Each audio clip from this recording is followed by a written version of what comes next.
저성장이 뉴노멀인 시대가 될 거예요. 지금 오늘도 의원님들이 많이 지적했지만 디플레이션 우려 그런 경제 상황이 있는데 제가 답답한 것은 우리 정부나 정치권에서는 인플레이션이 걱정되는 고성장 시대에 20세기의 낡은 패러다임을 가지고 경제를 다루고 있는데 좀 답답합니다. 그러니까 균형 재정 그 심화 그거는 고성장 시대에 인플레이션이 염려될 때 쓰였던 도구고 그리고 중앙은행의 역할도 2013년부터 시작해서 지금 7년 동안 한국은행이 스스로 정한 물가 안정 목표보다 다 낮은 실적치를 보이고 있잖아요. 그러니까 사실은 전통적인 물가 안정의 역할 그것도 물론 여전히 중요하지만 이제는 새로운 경제 정세에 부응하는 그런 새로운 패러다임을 가지고 역할을 해야 된다고. 저는 오늘 한국은행이 이런 새로운 경제금융 상황에서 해야 될 역할이 뭐냐 이걸 가지고 좀 말씀을 나누려고 하는데 결론부터 말씀드리면 아까 그 우리 총재께서 잘 말씀하셨어요. 이런 경제 디플레이션이 우려되는 이런 경제 상황에서 통화정책과 재정정책 중에 어느 것이 더 실효성이 있느냐 재정정책이다 이렇게 말씀하셨어요.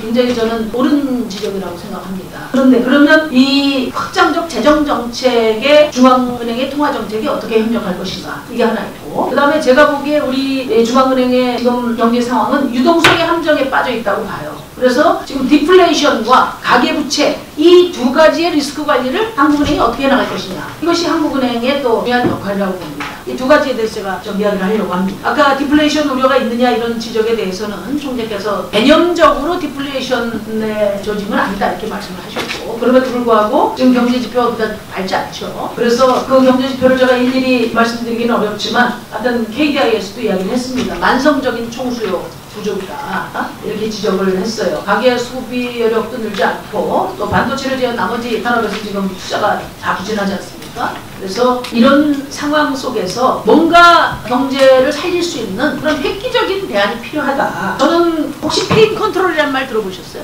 페인 컨트롤. 이게 의학에서 나온 말인데 진통제를 처방하기로 결정을 내렸다면 통증이 악화되기 전에 조기에 강력한 통증제를 써야 된다. 그게 통화정책이냐 재정정책이냐 아니면 통화정책이 어떤 어느 정도고 재정정책이 어떻게 돼야 되느냐 큰 기조를 우리 정부가 결정을 해야 되는 겁니다. 그 점에서 저는 이제 우선 정부가 지금 하고 있는 확장적 재정 정책이 충분하지 않다 그렇게 봅니다. 한국은행에서 나온 재정 충격 지수 도표 좀 하나. 지금 정부에서는 작년에 비해서 높다. 사실상 확장적 재정 정책은 내년 예산이 처음인데요. 한국은행으로 보면 지금 16년부터 다 지금 긴축 재정인 것이나 다름없어. 확장 재정을 해야 될 때 긴축 재정을 한 것이 저는 이 정부의 정경제 정책 최대의 실패라고 저는 보는데요. 지금도 세계 속에서 따로 노는 대한민국의 재정정책이다. 대부분의 지금 유럽 국가나 선진국들은 다 확장적 재정정책을 쓰고 있어요.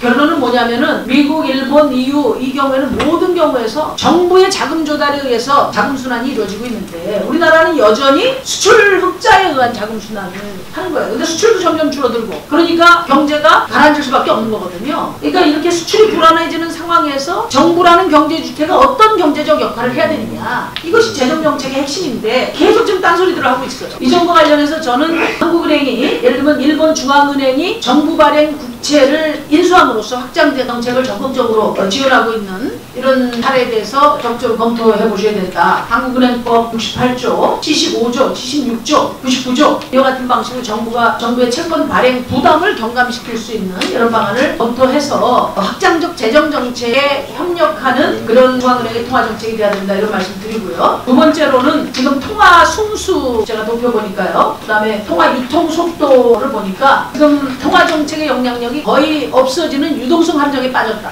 그러니까 아무리 돈을 풀어도 지금 시중에 1000조 가까운 그런 유동 자금이 풀렸지만은 이게 소비나 투자와 같은 실물 경제로 흘러가지 못하고 있다는 거죠. 그런 상태에서 여기 있는 많은 분들은 지금 통화 금리 인하 가지고 강력하게 하라고 하는데 매우 위험한 얘기죠, 그거는. 그러니까 이런 상황에서 만약에 마이너스 물가로 가게 될 경우는 부채 실질 부담이 늘어나지 않겠습니까? 이런 상황에서 사상 최대의 지금 가계부채 리스크가 부각될 가능성이 있다고 보는데 이거는 어떻게 대응해야 된다고 보시는지. 그래서 저는 두 가지를 답을 해주시면 좋을 것 같은데요. 이게 저성장 시대, 디플레이션이 우려되는 대한민국 경제 상황에서 아까 총재님도 말씀하셨지만 적극적인 확장 재정 정책을 중심에 놓고 통화 정책이 어떻게 협력할 것인가 그리고 지금 디플레이션과 가계부채와 연결되는 이 두 개의 리스크 관리를 어떻게 하실 것인가 이 점에 대한 답이 있어야 지금 금리를 인하할 것인지 인상할 것인지에 대해서 책임있게 검토할 수 있다고 저는 봅니다.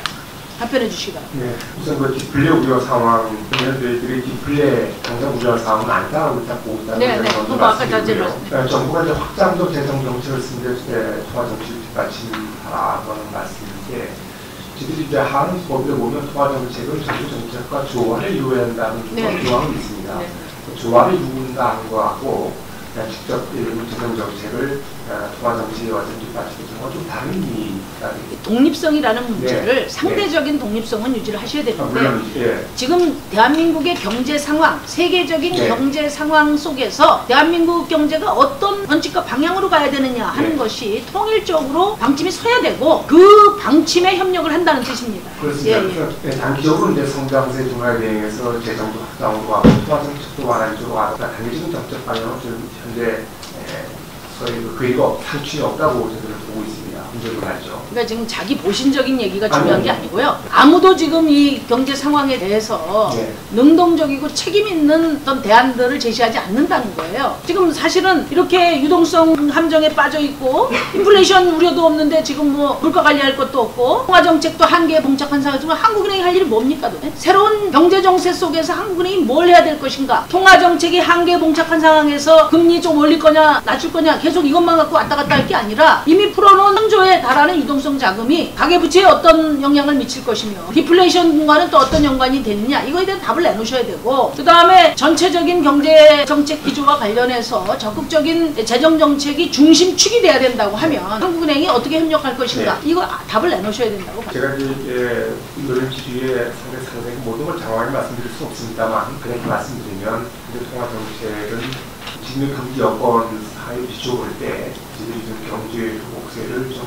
지원하는 방향으로 통화 정책을 운영하고 물론 재정 정책이 적극 나서야 된다고 하는 그런 기조를 저희들이 갖고 있어서 일단 말씀드리고요. 그러니까 그걸 유동성 문제로 보시면 안 된다는 거예요, 제 얘기는. 그건 위험하다는 거예요. 금리 인하로 괜찮은 상황은 아니다. 그렇죠. 예, 그 금리 인하를 더 하시려면은 아까 얘기한 것처럼 그 천조가 결국 소비와 투자로 실물 경제로 연결되지 않는 문제에 대해서 답을 내셔야 된다는 거예요. 물론 이제 그 자금이 그 부동산 투기로 나가지 않습니까? 방향으로 흘러가도록 하는 조치가 병행이 돼야 되죠. 저희들이 뭐 말하자면 하더라도 당연히 뭐 딱 들어갈 건 아니고 같이 병행해야 되는